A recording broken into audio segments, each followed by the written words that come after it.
Hello there everyone and welcome to another clip here with Hypnotherapy Training International, and I'm here with Dr. John Butler. Hello Idan. Hello John. Hello. And John, today if you can please discuss about self-hypnosis. What is self-hypnosis? How is it different and similar to meditation? How is it different and similar to manifestations, to law of attraction? I know it uses a lot of mind power. It can enhance your mind, your concentration, your focus. I know there's a lot of benefits to these kind of practices. If you can tell me what are, and that would be great. Okay. Well, self-hypnosis is the application of hypnosis by yourself for whatever your goals would be. You learn to program yourself, so you learn a lot of skills involved in a huge skill set when you're dealing with hypnotherapy and hypnosis and self-hypnosis. A better term would be auto-hypnosis in many ways, because it's not only you're doing it to yourself, it becomes a self-generating process. True programming, when it's effective, we always say it goes into your subconscious from your conscious mind and then starts to come up and influence you consciously. And when it's becoming a part of your conscious everyday thinking, you know you're achieving the goals. They're starting to happen for you. So getting into the trance is one part of it.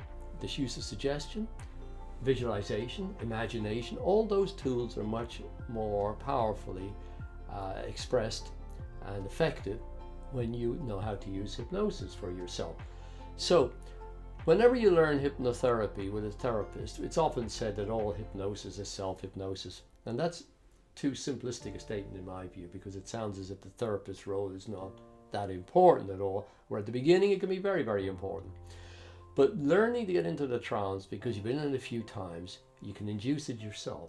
And when a therapist trains you to do it on the triggering of a specific trigger or cue, for example, they put you into a trance and then they tell you, from now on, whenever you count 5 and snap your fingers, or whenever you pick a spot in the ceiling and take 3 deep breaths, let your eyes close down, that's your trigger for going to the trance. Or it might be a special word, a cue word. Or you've seen the yogis do this as part of getting into trance too. There are various gestures, symbols, words that are unusual words, so you don't trigger yourself inappropriately into the trance. But that's what the therapist chooses with you as your cue. All right, so you get into the trance, you learn your cue, and then you don't need a therapist to put you into the trance. Now, the difficult bit about hypnosis, of self-hypnosis, which many books gloss over, that's because I think they don't really take it into account, they don't really understand it, is that how do you program yourself while remaining in the subconscious? Now, it'll take a while to explain how you do that, but you learn to do that in a proper self-hypnosis training.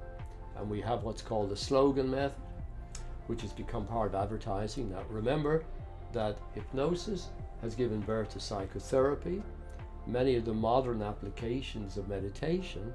And of course, back in the ancient days of yogis and mystics, hypnosis and meditation were taught together always, and they overlap a lot.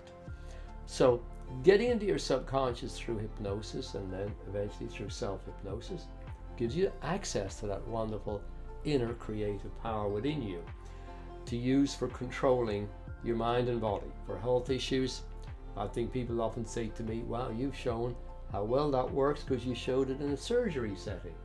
You were smiling through surgery and not feeling any pain, and you had a lovely recovery, very instant almost. Sure, that's part of it. And many other things you can do with mind body. And with me as well, when you taught me how to improve and practically heal my severe IBS. Exactly. With self-hypnosis, I can go to any meal, and before, when I would struggle to digest oily foods, not that I recommend oily foods, but from time to time we all like to eat a little bit of olive oil on a salad, and I would not be able to tolerate it at all. Yes. And now I used to have to take HCl tablets, which are like hydrochloric tablets to increase my digestion, or take a little bit of apple cider vinegar in a glass of water to increase it, so my esophagus valve get irritated and closed, so food doesn't come undigest that.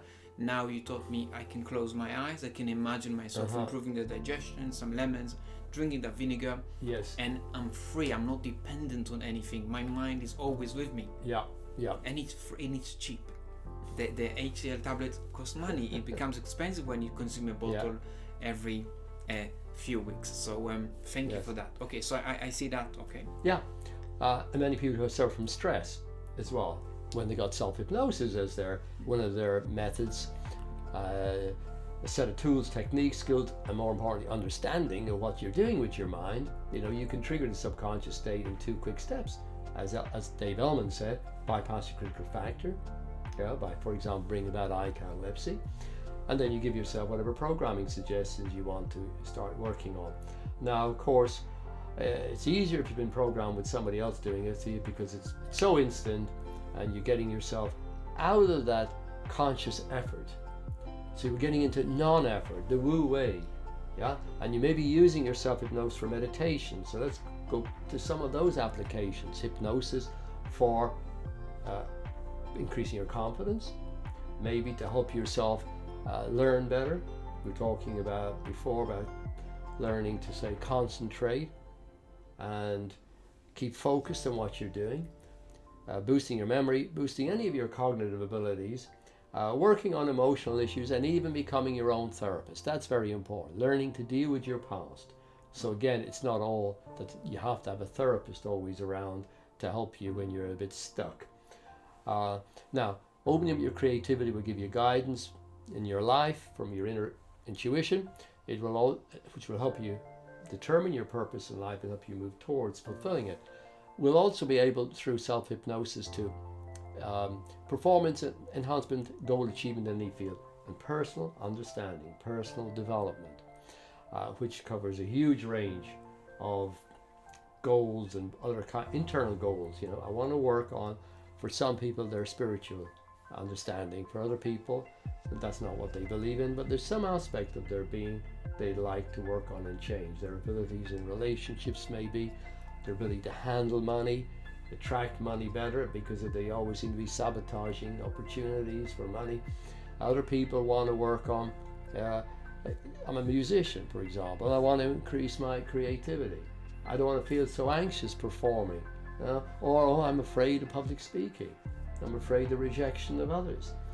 So we can see that when we're talking about personal development, it covers just about, almost any area of human existence, because we're always in the process of expressing ourselves or inhibiting ourselves, and that's, whether we call it performance enhancement, as a husband, a wife, as a partner of any kind, as any kind of area of life, hypnosis has application.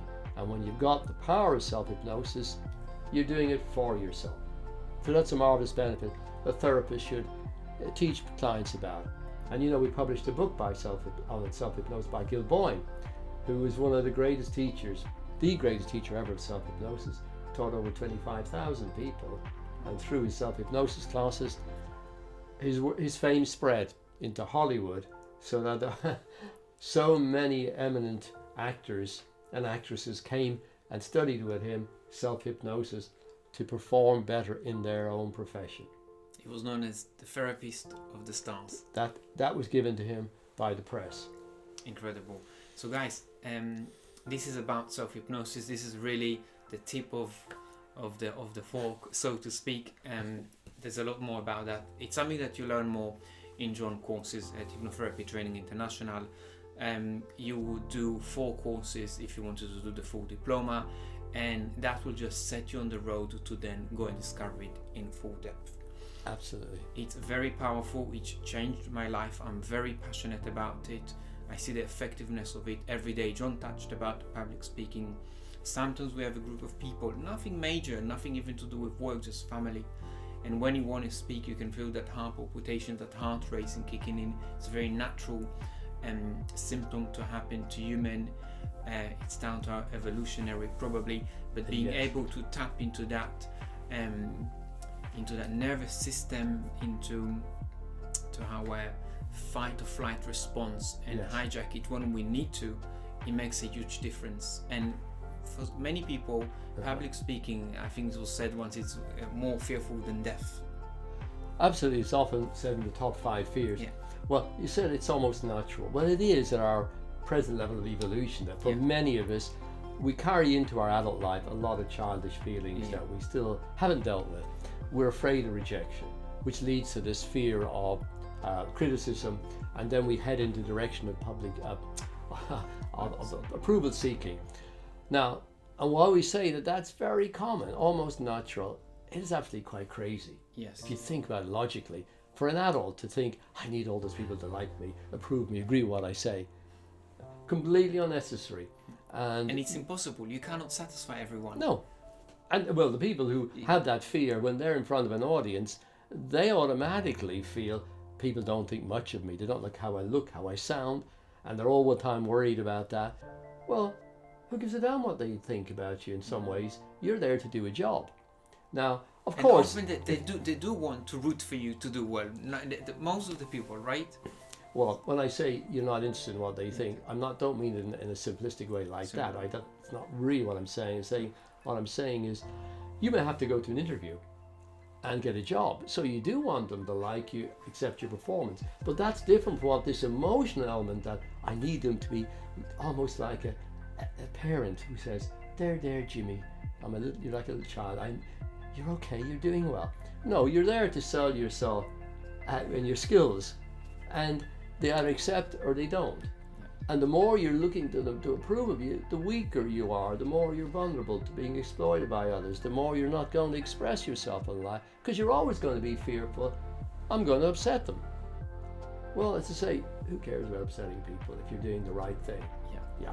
You got to learn to have that courage. And you got to live your life as well, to an extent, right? Yeah. Fight, flight, you said about it there. Well, many people in that situation, public speaking, will try and avoid it. They run from it. They always, time and time again, I've had hundreds of them over the years, they come to you the night before a big speech and say, they've been avoiding it, they're flight, now I have to do it or I'm going to lose a big opportunity in my life. So, what do you have to do? Fight. You've got to go forward. And so I always say the hero goes ahead, not without fear, but in spite of the fear. Faces it, confronts it, and that takes away a lot of its power. And then later, the hero or heroine learns not to have the fear at all. They enjoy talking to other people, putting their best performance out there, and people like it or they don't like it, and that's up to them. That has to go through their filters. They might not like you for all kinds of reasons that have nothing to do with your performance. You might remind them of the granddad that they didn't like, who molested them or whatever, just because you're a man. And they'll think, oh, he's in their subconscious, they have an association with you. So I don't want to go too far to the fear of public speaking, but you can see you're dealing with a very complex area in human nature here. But the fundamental is, in a nutshell, give up the fear of rejection and express yourself set in life instead. That's what hypnotherapy teaches to do, most of all with that issue, so-called fear of public speaking. And there's no such thing as public speaking anyway, it's just speaking. Whether it's in private or public. Incredible.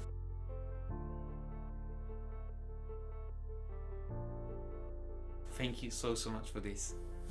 Thank you at home for watching and being with us. Thank you again, John. Thank you. Thank you for listening and watching.